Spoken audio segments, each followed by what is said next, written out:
Oke, kita mulai mata kuliah. Selamat datang di Logika Berpikir Desain pertemuan ketiga. Jadi pada pertemuan ketiga ini kita akan ngobrolin tentang berpikir konvergen dan divergen.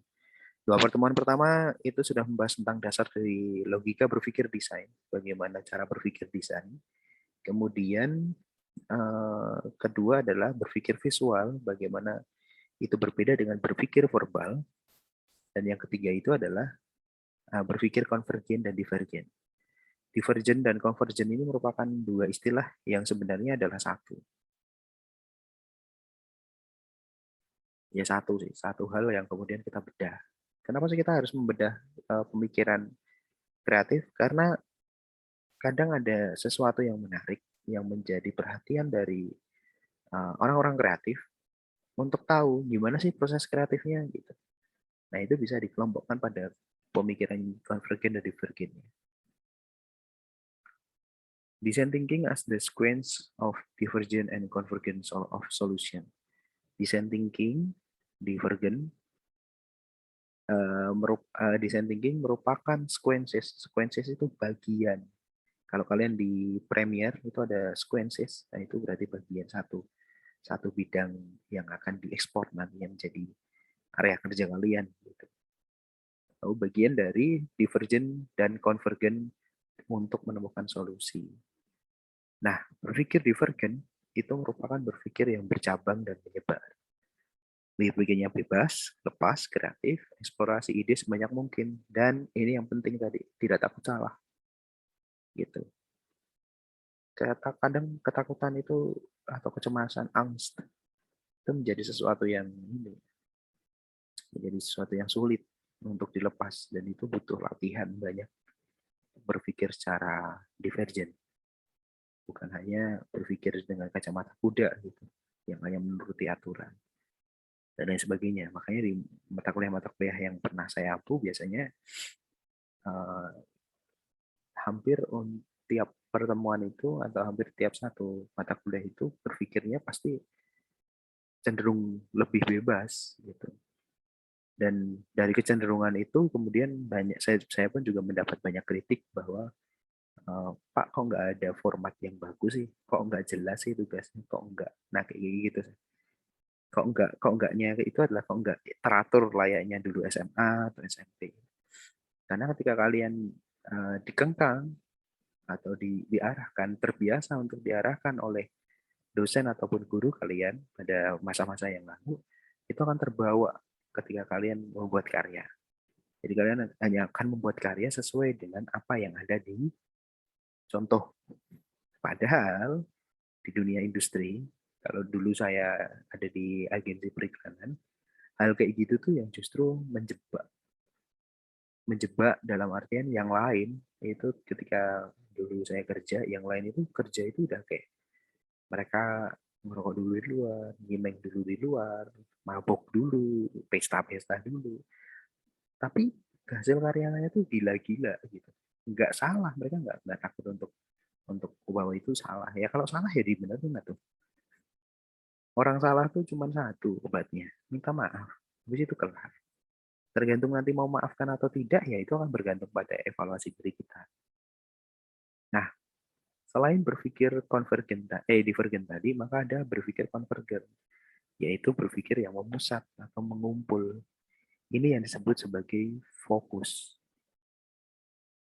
Fokus dari apa yang ingin kita kerjakan. Jadi sebenarnya apa yang ingin kita kerjakan ya fokusnya ada situ. Sama kayak kemarin, kayak tadi saya bilang di awal bahwa rumusan masalah itu merupakan fokus dari apa yang ingin kita tulis.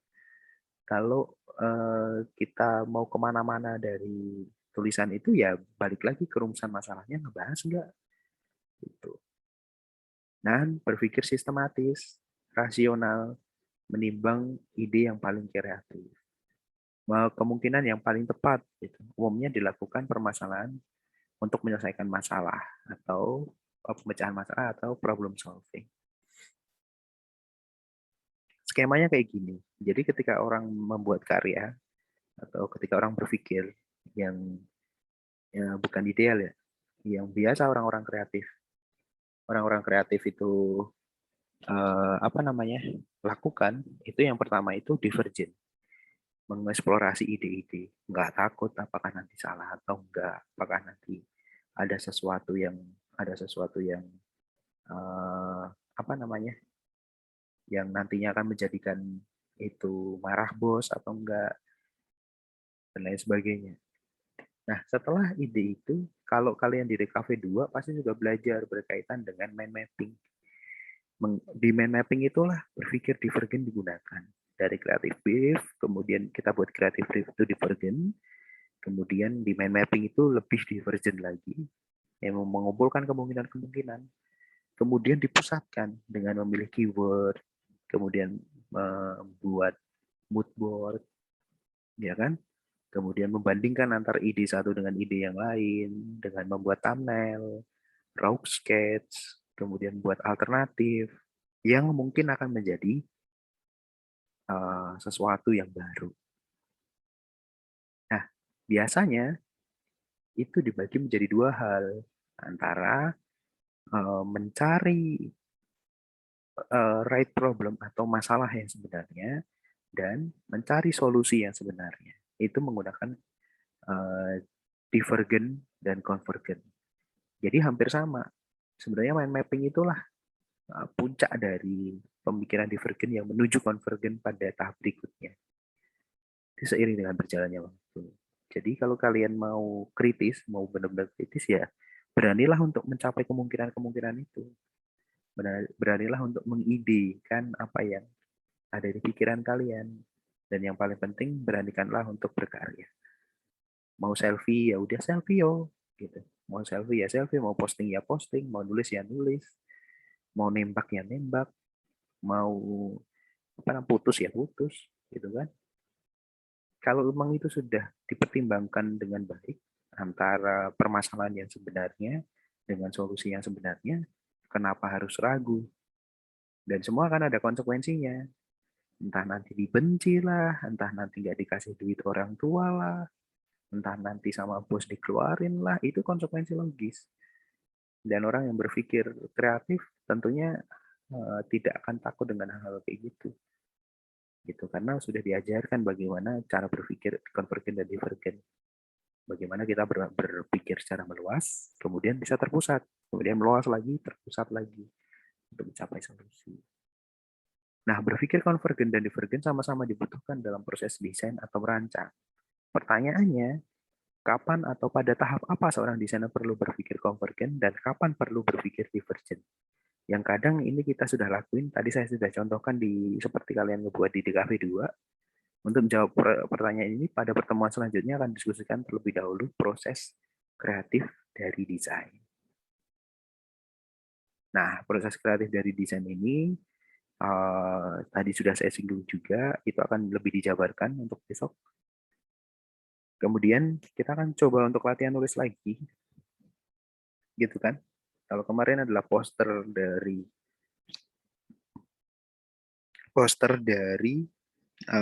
sesuatu atau randomly, mari kita mencari bagaimana kalian bisa mencari satu sosok desainer yang akan kalian garap.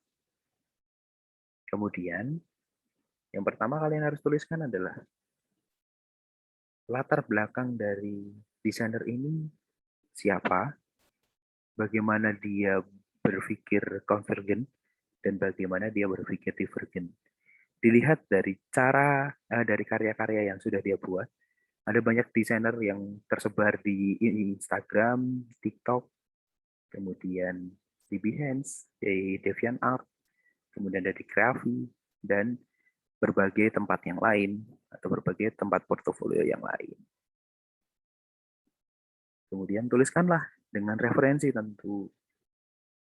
Misalkan ketika dia berpikir konvergen atau dia berpikir divergen, dia menggunakan penafsiran dari orang lain atau dari penafsiran teks atau kitab atau buku. Nah, itu bisa menggunakan teori hermeneutik. Artinya bagaimana dia menafsir itu bisa dicari hermeneutiknya. Atau ketika dia berpikir konvergen atau divergennya, dia menggunakan kritik sosial misalnya. Kalian bisa menghubungkan dengan teori kritik sosial. Itu akan sangat bergantung pada rumusan masalah yang ingin kalian angkat. Sehingga bentuk-bentuk rumusan masalah itu sangat beragam. Bagaimana cara membuat rumusan masalah? Ya, bertanyalah pada diri kalian. Kalian berambisi ingin mengetahui apa pada uh, siapa desainer atau seniman itu. Itu. Silahkan kalau ada pertanyaan.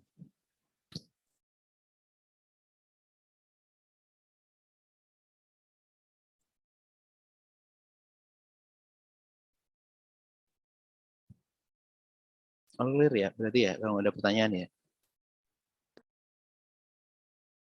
Silakan kalau ada pertanyaan. Berarti tugasnya sekarang ini kita ngebahas tentang si cara berpikir si desainernya ya Pak? Bisa dikatakan seperti itu. Bagaimana cara berpikirnya? Bisa mengapa desainer itu berpikir, mengapa dia atau apa proses kreatif yang dia jalani, misalnya. Tentu dengan referensi dan teoritik yang sesuai. Dan memang nggak usah teoritik lah. Ya, kalau kalian punya referensi jurnal, dikumpulkan aja. Maksudnya dikumpulkan tuh digunakan untuk penulisan, tapi jangan lupa konsep citasi. Gitu. Gitu, Ray. Kira-kira terjawab kah? Iya Pak. Ada lagi Terjawab. teman-teman yang lain?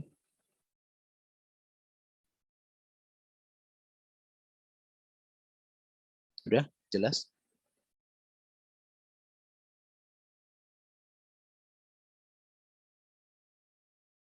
Jelaskah?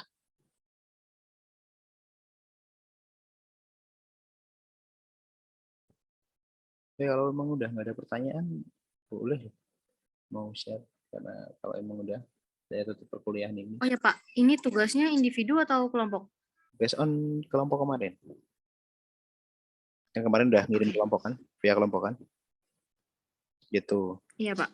Nah, pengumpulannya via blog. Jadi kita udah menggunakan blog. Kalian kirim ke saya berupa link. Oke. Jadi tulisnya di blog biar nanti gampang saya lihatnya, mengkoreksikannya. Oke. Oke Pak. Ada pertanyaan?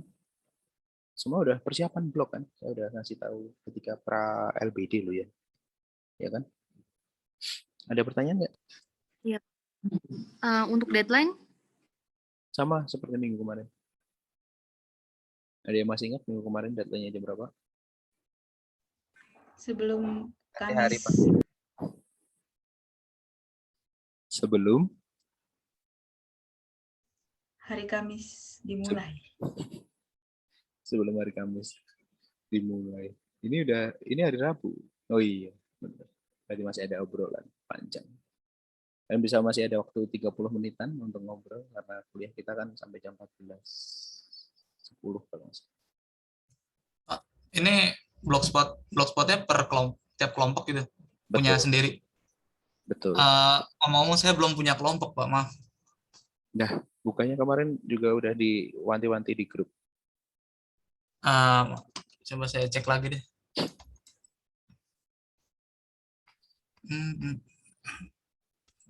Oke, silahkan diatur. Kalau enggak ya dikirimkan secara pribadi. Berarti kamu mengelompokkan dirimu sendiri.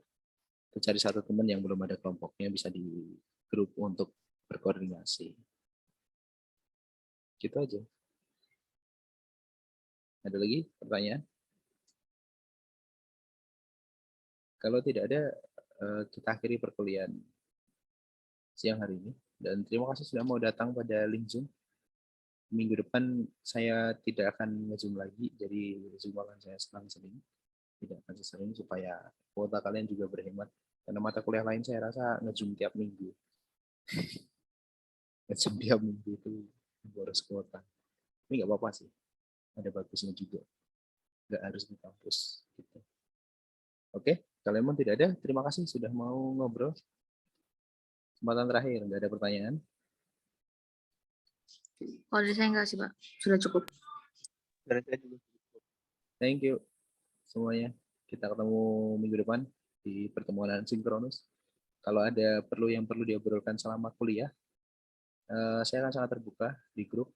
Kalian boleh nanya apapun berkaitan dengan tulisan, berkaitan dengan LBD, berkaitan dengan jurnal, dan berkaitan dengan apapun yang berkaitan dengan perkuliahan. Thank you. Selamat siang semuanya.